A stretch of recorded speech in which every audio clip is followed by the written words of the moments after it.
tungkol kay Jomar, Carla at sa mga sponsor na may crush. Isang bagong araw na naman para sa mga kalingap at panibagong reaction video ang handog ng isang content creator na OFW na masugid na taga-suporta ng Team Kalingap.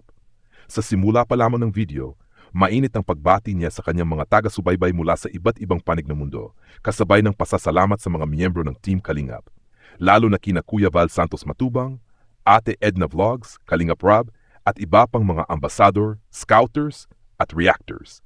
Ang pangunahing paksa ng video ay ang naging live ni Kuya Val kung saan nabanggit ang isang medyo kontrobersyal pero nakakaaliw na revelasyon na dalawa umano ang sponsor na may crush kay Kalingap Jomar. Ayon sa sinabi ni Kuya Val, ang dalawang ito ay isang payat at isang mataba. Sa live ay inilarawan pa si Jomar bilang guwapo, mabait at mabango, kaya hindi na rin nakapagtatakang may humahanga sa kanya. Ngunit may agam-agamang vlogger tungkol sa magiging epekto nito kay Carla, ang napapabalitang kasintahan ni Jomar. Naitanong niya, delikado nga ba ito para kay Carla kung may ibang babae na nahuhumaling kay Papa Joms? Sa kabila nito, pinanindigan ng vlogger na malaki ang tiwala niya kay Jomar. Naniniwala siya na hindi ito basta matutokso sa mga sponsor at tapat itong nagmamahal kay Carla.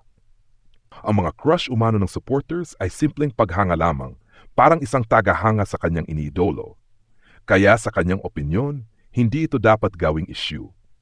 Nabanggit rin na may balak na pagpapakasal o pamamanhikan si Jomar kay Carla kung saan makikipag-usap si Kuya Val sa mga magulang ni Carla.